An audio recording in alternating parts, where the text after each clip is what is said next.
नमस्कार बच्चों, आज हम 10वीं कक्षा की पूरक पाठ्य पुस्तक कृतिका से जॉर्ज पंचम की नाक कहानी के प्रश्नोत्तर पर विचार विमर्श करेंगे। जॉर्ज पंचम की नाक कहानी एक व्यंग्यात्मक कहानी है जो हिंदी के प्रसिद्ध लेखक कमलेश्वर द्वारा लिखी गई है। बच्चे इसके प्रश्न देखिए। पहला है, सरकारी तंत्र में जॉर्ज पंचम की नाक लगाने को लेकर जो चिंता या बदहवासी दिखाई देती थी वह उनकी किस मानसिकता को दर्शाती है। मानसिकता माने किस प्रकार की उनके मानसिक स्थिति जो है किस प्रकार की थी। सरकारी तंत्र में जॉर्ज पंचम की नाक लगाने को लेकर जो चिंता और बदहवासी दिखाई देती है उससे उनकी गुलाम मानसिकता का बोध होता है। बच्चों आप ध्यान दीजिएगा, गुलामी का बोध या गुलाम मानसिकता का बोध। इससे पता चलता है कि वे आजाद होकर भी अंग्रेजों के गुलाम हैं। उन्हें अपने उस अतिथि की नाक बहुत मूल्यवान प्रतीत होती है जिसने भारत को गुलाम बनाया और अपमानित किया। वे नहीं चाहते कि वे जॉर्ज पंचम जैसे लोगों के कारनामों को उजागर करके अपनी नाराजगी प्रकट करें। वे उन्हें अब भी सम्मान देकर अपनी गुलामी पर मुहर लगाए रखना चाहते हैं। इस पाठ में अतिथि देवो भव की परंपरा पर भी प्रश्न चिन्ह लगाया गया है। लेखक कहना चाहता है कि अतिथि का सम्मान करना ठीक है, किंतु वह अपने सम्मान की कीमत पर नहीं होना चाहिए। अगला प्रश्न देखिए। रानी एलिजाबेथ के दर्जी को परेशानी का क्या कारण था? उसकी परेशानी को आप किस तरह तर्क संगत ठहराएंगे? आपने बच्चों कहानी में पढ़ा ना कि उनका जो है दर्जी जो है रानी एलिजाबेथ का काफी परेशान था, तो आप उस परेशानी को तर्क संगत ठहराते हैं या नहीं? दर्जी रानी एलिजाबेथ के दौरे से परिचित था। रानी पाक, भारत और नेपाल का दौरा करेंगी तो उस देश के अनुकूल वेश धारण करेंगी। दर्जी परेशान था कि कौन कौन से देश में कैसी ड्रेस पहनेंगी। इस बात की दर्जी को कोई जानकारी नहीं थी, न कोई निर्देश था। प्रशंसा की कामना हर व्यक्ति को होती है। उसका सोचना था कि जितना अच्छा वेश होगा उतनी ही मेरी ख्याति होगी। इस तरह से उसकी चिंता उचित थी। माने कहने का अर्थ है कि दर्जी भी चाह रहा था कि वो रानी की अच्छी सी अच्छी ड्रेस जो है बनाए, ताकि जो है जब ड्रेस की प्रशंसा होगी तो उससे दर्जी का नाम जुड़ा होगा। तो अपनी प्रशंसा जो है किसे अच्छी नहीं लगती। आगे चलिए देखते हैं प्रश्न। अब ये है, और देखते ही देखते नई दिल्ली का काया पलट होने लगा। नई दिल्ली के काया पलट के लिए क्या क्या प्रयत्न किए गए होंगे? यहाँ पे लेखक जो है हमारे लिए ही प्रश्न छोड़ रहा है कि हम सोचे कि नई दिल्ली का जो है काया पलट कैसे किया गया होगा, वहां पे क्या क्या रानी के आगमन के खुशी में क्या किया गया होगा। तो देखिए, माने ये हो सकता है जो ये नीचे जो बिंदु मैं बता रही हूं। जैसे देखिए, पहला, सभी मुख्य इमारतों की मरम्मत की गई होगी तथा उन्हें रंगा जा रहा होगा। सड़कों को पानी से धोया जा रहा होगा। वहां रोशनी की व्यवस्था की गई होगी। रास्तों पर दोनों देशों के झंडे लगाए गए होंगे। आपने देखा ना, जब बाहर से कोई विदेश से कोई मेहमान आता है तो उसके देश का झंडा भी हम लोग लगाते हैं। गरीबों को सड़क के किनारे से हटाया गया होगा, और हम दिखाना चाहते हैं कि हमारे देश में कोई गरीब नहीं है, हमारा देश बहुत साफ सुथरा है। तो गरीबों को ही देश से माने किनारे से हटा दिया, रास्ते के किनारे पे उन लोग नहीं रहेंगे। दर्शनीय स्थानों की सजावट की गई होगी। सभी सरकारी भवनों को रंगा गया होगा। कहीं कोई त्रुटि न रह जाए, इस पर विशेष ध्यान दिया गया होगा। रानी की सुरक्षा के कड़े प्रबंध किए गए होंगे। मुख्य मार्गों के किनारे के पेड़ों की कटाई छटाई की गई होगी। जगह जगह स्वागत द्वार बनाए गए होंगे। सरकारी भवन पर दोनों देशों के ध्वज लगाए गए होंगे। माने इतने सारे हमारे विचार से ये काम जो है किए गए होंगे रानी के आगमन की स्वागत की तैयारी में। चलिए अगला प्रश्न देखते हैं हम। आज की पत्रकारिता में चर्चित हस्तियों के पहनावे और खान पान संबंधी आदतों के वर्णन का दौर चल पड़ा है। बच्चों, आज भी आप जब समाचार देखते हैं, टीवी में न्यूज देखते हैं, तो आप देखते हैं। इस प्रकार की पत्रकारिता के बारे में आपके क्या विचार हैं? तो आज की पत्रकारिता में चर्चित हस्तियों के पहनावे, खान पान संबंधी आदतों को व्यर्थ ही वर्णन करने का दौर चल पड़ा है। इससे जन सामान्य की आदतों में भी परिवर्तन आ गया है। इस प्रकार की पत्रकारिता के प्रति मेरे विचार हैं कि इस तरह की बातों को इकट्ठा करना और बार बार दोहराकर महत्वपूर्ण बना देना पत्रकारिता का प्रशंसनीय कार्य नहीं है। पत्रकारिता में ऐसे व्यक्तियों के चरित्र को भी महत्व दे दिया जाता है जो अपने चरित्र पर तो कभी खरे उतरते नहीं, पर चर्चा में बने रहने के कारण असहज कार्य करते हैं और पत्रों में छा जाते हैं। माने कभी कभी ऐसा होता है कि हम किसी अपराधी या किसी ऐसे व्यक्ति का जो माने जिसमें नैतिक मूल्यों का अभाव हो, उसके बारे में कहते रहते हैं और वो चर्चा में जो है बना रहता है, प्रसिद्ध हो जाता है। अगला इसी का भाग देखिए। इस तरह की पत्रकारिता आम जनता, विशेषकर युवा पीढ़ी पर क्या प्रभाव डालती है? चर्चित व्यक्तियों की पुनः पुनः की व्यर्थ चर्चाएं, माने बार बार उनकी व्यर्थ बेकार की चर्चाएं युवा पीढ़ी पर बुरा प्रभाव डालती हैं। उन चर्चित व्यक्तियों की नकल करने का प्रयास, माने युवा पीढ़ी क्या करती है? नकल करने का प्रयास करती है। फिर उन्हीं की संस्कृति में जीने की बढ़ती हुई इच्छा युवा पीढ़ी में जो है जागृत हो जाती है और इससे क्या होता है कि उनके ऊपर दुष्प्रभाव पड़ता है और हम क्या करते हैं? अपने सामाजिक व्यवहार को भूल जाते हैं और व्यर्थ की सजावट में समय और धन खर्च करने लगते हैं। अब देखिए अगला प्रश्न देखिए। जॉर्ज पंचम की लाट की नाक को पुनः लगाने के लिए मूर्तिकार ने क्या क्या यत्न किए? जॉर्ज पंचम की लाट की नाक को लगाने के लिए मूर्तिकार ने अनेक प्रयत्न किए। उसने क्या किया? सबसे पहले उसने पत्थर खोजने का प्रयास किया जिससे वह मूर्ति बनी थी। इसके लिए उसने पहले सरकारी फाइलें ढूंढवाई, फिर भारत के सभी पहाड़ों और पत्थर की खानों का दौरा किया। पत्थर की खान आपको पता है?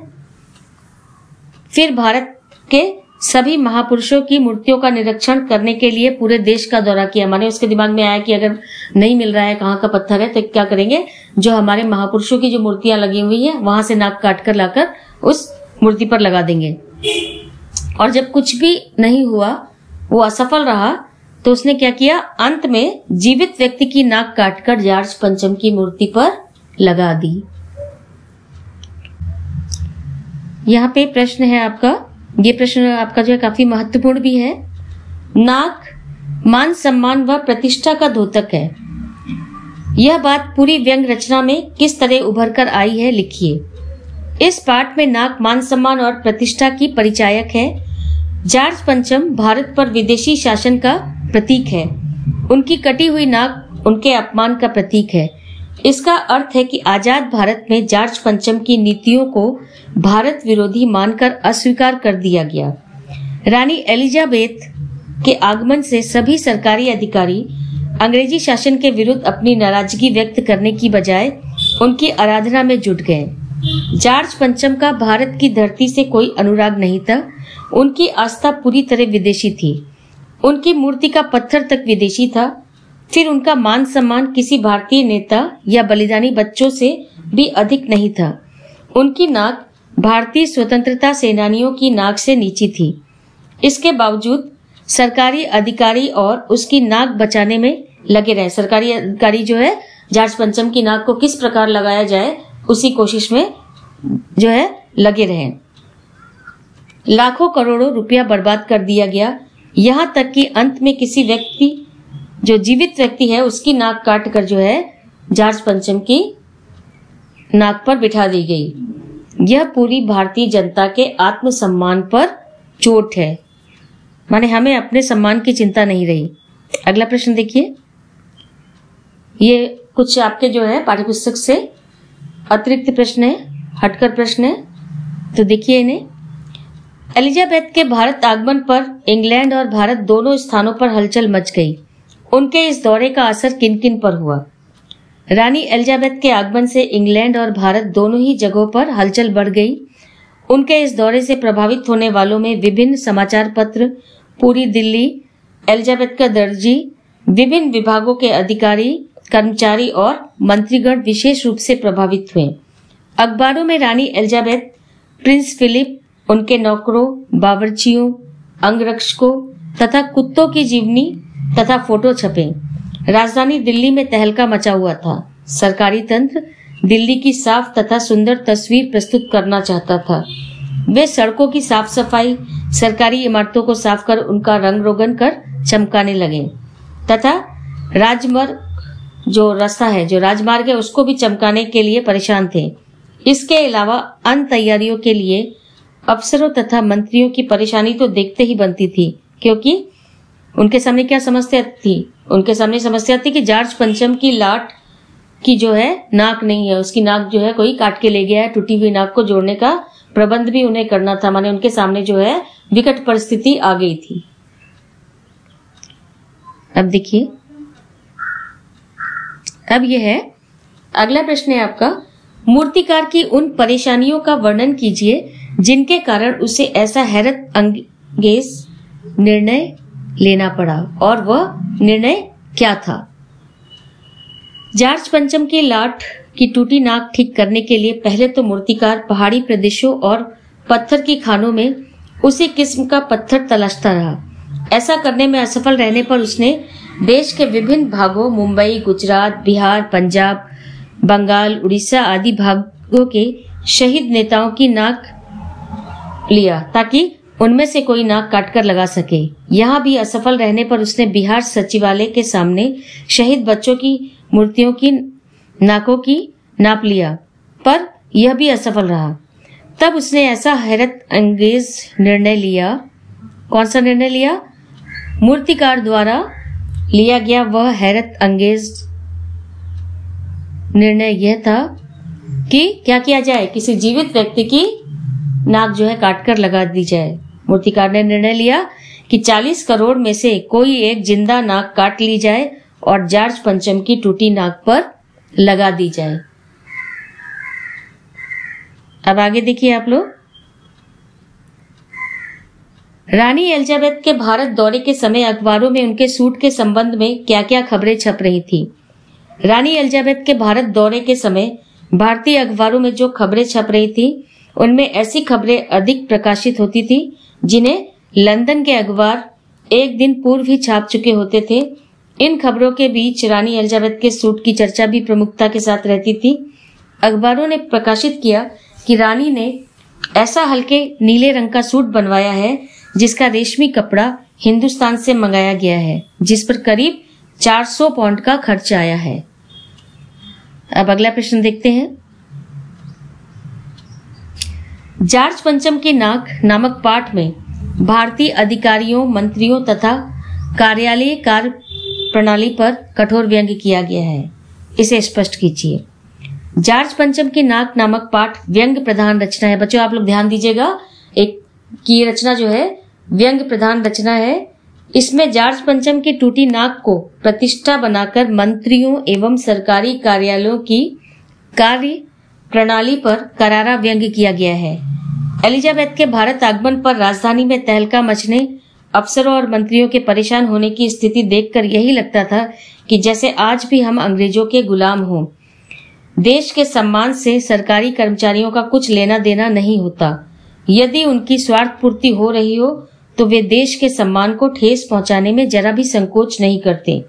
स्वार्थ सिद्धि उनका उद्देश्य बनकर रह गया। माने जो सरकारी कामकाज करते हैं उन व्यक्तियों का उद्देश्य क्या है? अपने स्वार्थ की सिद्धि करना।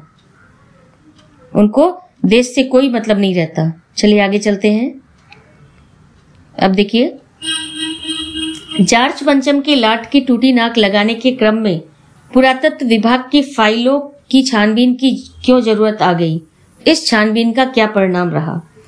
जॉर्ज पंचम की लाट की टूटी नाक लगाने के क्रम में पुरातत्व विभाग की फाइलों की छानबीन की जरूरत इसलिए आ गई क्योंकि इन्हीं फाइलों में प्राचीन वस्तुओं, इमारतों, लाटों तथा महत्वपूर्ण वस्तुओं से संबंधित विस्तृत जानकारी संजोकर रखी जाती है, जिससे समय आने पर इनसे देश के इतिहास संबंधी महत्वपूर्ण जानकारी प्राप्त की जा सके। इन फाइलों की खोजबीन इसलिए की जा रही थी जिससे मूर्तिकार लाट के पत्थर का मूल स्थान, लाट कब बनी, कहाँ बनी, किसके द्वारा बनाई गई आदि संबंधी महत्वपूर्ण जानकारी प्राप्त कर उसकी टूटी नाक की मरम्मत कर सके। अगला प्रश्न देखते हैं। इस छानबीन का कोई सकारात्मक परिणाम ना निकला क्योंकि फाइलों में ऐसा कुछ ना मिला। भारतीय हुक्मरान अपनी जिम्मेदारी एक दूसरे पर डालते नजर आते हैं। जॉर्ज पंचम की नाक पाठ के आधार पर स्पष्ट कीजिए। जॉर्ज पंचम की नाक पाठ से ज्ञात होता है कि सरकारी कार्यालय के बाबू अपनी जिम्मेदारी एक दूसरे पर डालते नजर आते हैं।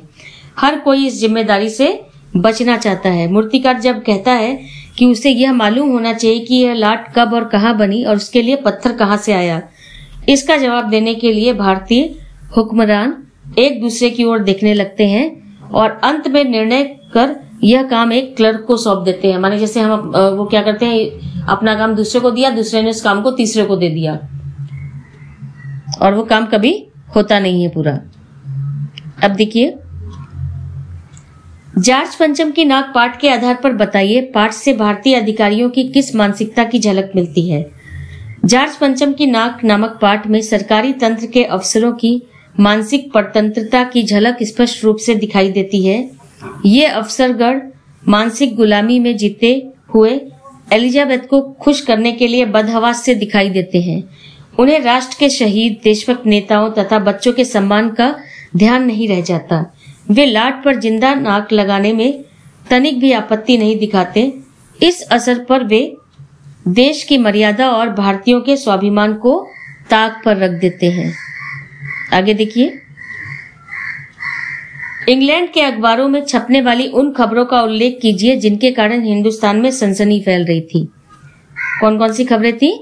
महारानी एलिजाबेथ के भारत आगमन के समय इंग्लैंड के अखबारों में तरह तरह की खबरें छप रही थी। कौन कौन सी देखिए आप लोग। जैसे रानी ने एक हल्के रंग का, नीले रंग का सूट बनवाया जिसका रेशमी कपड़ा हिंदुस्तान से मंगवाया गया और उस पर करीब 400 पाउंड खर्चा आया।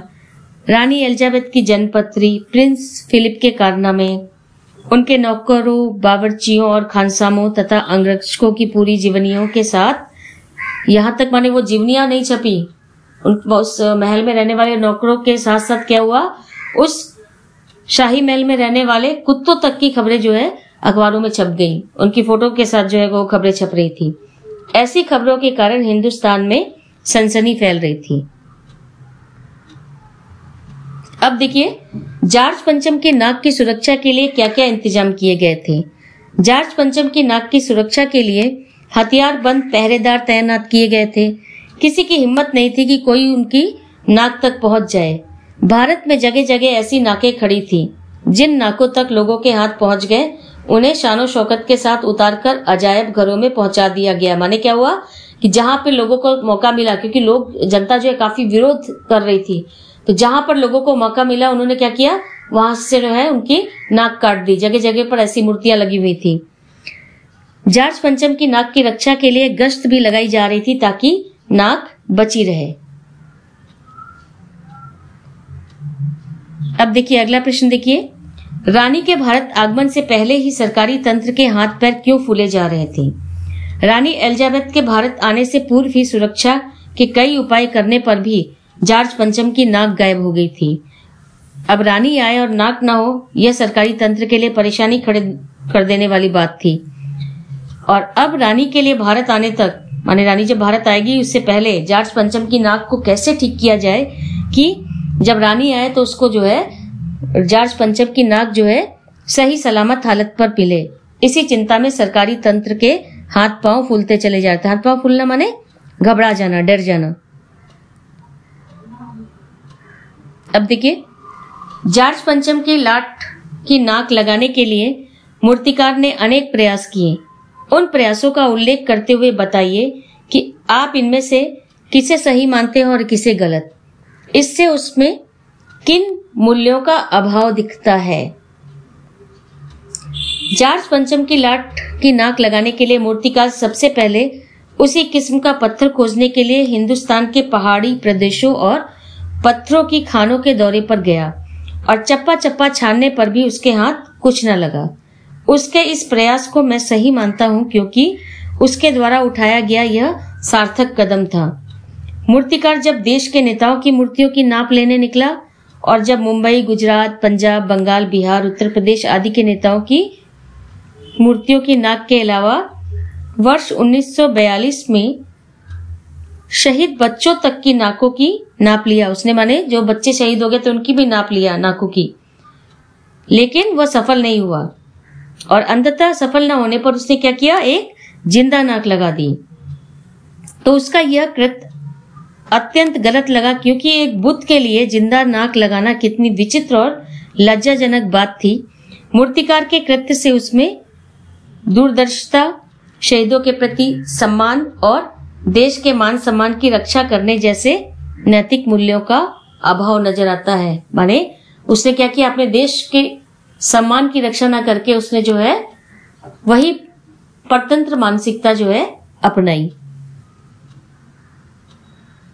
अब देखिए आगे अगला प्रश्न देखिए। मूर्तिकार ने भारतीय हुक्मरानों को किस हालत में देखा, उनकी परेशानी को दूर करने के लिए उसने क्या कहा। जॉर्ज पंचम की लाट पर नाक अवश्य होनी चाहिए, यह तय होते ही एक मूर्तिकार को दिल्ली बुलाया गया। मूर्तिकार ने हुक्मरानों की चेहरों पर अजीब परेशानी देखी, उदास और कुछ बदहवास हालत में थे। यह देखकर खुद मूर्तिकार दुखी हो गया। उनकी परेशानी को दूर करने के लिए मूर्तिकार ने कहा, नाक लग जाएगी, पर मुझे यह मालूम होना चाहिए कि यह लाट कब और कहाँ बनी थी तथा इसके लिए पत्थर कहाँ से लाया गया था। माने उसने क्या किया, उनको निश्चित किया कि आप लोग घबराइए नहीं, मूर्ति में जो है नाक लग जाएगी। अब देखिए प्रश्न। जॉर्ज पंचम की नाक पाठ में देश के विभिन्न भागों के प्रसिद्ध नेताओं, देशभक्तों और स्वाधीनता सेनानियों का उल्लेख हुआ है। इनके जीवन चरित्र में आप किन मूल्यों को अपनाना चाहेंगे। जॉर्ज पंचम की नाक पाठ में गांधी जी, रविन्द्रनाथ टैगोर, लाला लाजपत राय से लेकर राम प्रसाद बिस्मिल, चंद्रशेखर आजाद जैसे देशभक्तों का उल्लेख हुआ है। इन शहीदों और देशभक्तों ने देश के लिए अपना तन, मन, धन और सर्वस्व निछावर कर दिया। उन्होंने देश को आजाद कराने के लिए नाना प्रकार के कष्ट सहे। इन नेताओं, देशभक्तों और स्वतंत्रता सेनानियों के जीवन और चरित्र में से मैं देश प्रेम और देशभक्ति, देश के स्वाभिमान पर मर मिटने की भावना, देशभक्तों का सम्मान, राष्ट्र के गौरव को सर्वोपरि समझने जैसे मूल्यों को अपनाना चाहूंगा तथा समय पर उचित निर्णय लेते हुए ऐसे कार्य करूंगा जिससे देश का गौरव बढ़े। बच्चों ये प्रश्न जो है ये मैंने एक उत्तर यहाँ पे दिया है, आप इससे भिन्न उत्तर भी जो है दे सकते हैं।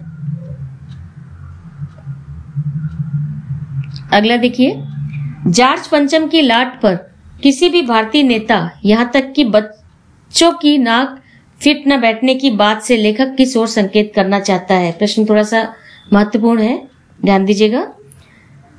जॉर्ज पंचम की लाट पर किसी भी भारतीय नेता, यहाँ तक कि भारतीय बच्चों की नाक फिट न होने की बात से लेखक इस ओर संकेत करना चाहता है कि भारतीय नेता, शहीद हुए भारतीय बच्चों का सम्मान जॉर्ज पंचम के सम्मान से कई गुना बड़ा है। जिस जॉर्ज पंचम की नाक के लिए सरकारी तंत्र के हुक्काम चिंतित थे, उसकी नाक तो अपने देश के लिए शहीद हुए बच्चों से भी छोटी थी। अर्थात जॉर्ज पंचम का सम्मान तो बलिदानी बच्चों के सामने कोई अहमियत ही नहीं रखता था।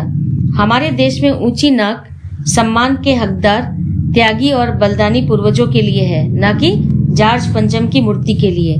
जॉर्ज पंचम की नाक उसका मुकाबला कैसे कर सकती है? एक निर्दयी शासक का सम्मान कैसा? माने कहने का अर्थ है कि जो देश के नाम पे जो शहीद हो गया है, उस बच्चे की नाक भी जो है जॉर्ज पंचम की नाक से ऊंची है। अब देखिए अगला प्रश्न देखिए। आज की पत्रकारिता आम जनता, विशेषकर युवा पीढ़ी पर क्या प्रभाव डालती है? आज की पत्रकारिता युवा पीढ़ी पर निम्नलिखित प्रभाव डालती है। आज का युवा पीढ़ी है वो क्या है? नए चकाचौंध से तुरंत प्रभावित होता है। यदि सामने वाला व्यक्ति पश्चिमी सभ्यता से ज्यादा प्रभावित है तो स्वाभाविक रूप से वह युवा उनके रहन सहन का वर्णन करेगा, जिसका प्रभाव उसके जीवन पर स्वाभाविक रूप से पड़ेगा। और दूसरा क्या है, इससे क्या जो है वो है कि इससे जो है समाज का संतुलन बिगड़ने तथा आदर्शों को नुकसान पहुंचने का डर रहता है। इस तरह की पत्रकारिता युवा पीढ़ी को भ्रमित एवं कुंठित करती है। जैसा सर्वविदित है कि युवा पीढ़ी देश की रीढ़ है, उसके कमजोर होने पर देश का संतुलन बिगड़ जाएगा। युवा पीढ़ी पत्र पत्रिका को पढ़कर चर्चित हस्तियों के खान पान एवं पहनावे को अपनाने पर मजबूर हो जाएंगे। वे अपनी इन इच्छाओं की पूर्ति के लिए उचित अनुचित मार्ग अपनाने में भी संकोच नहीं करेंगे।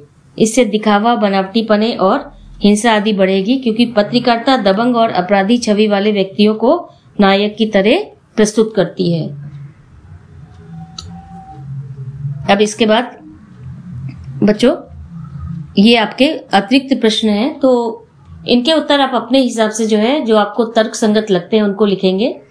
यहाँ पर हमने जो है, क्योंकि आपके जो है कृतिका में जो है मूल्य आधारित जो है प्रश्न आते हैं, तो आशा है आपको ये समझ में आया होगा। धन्यवाद।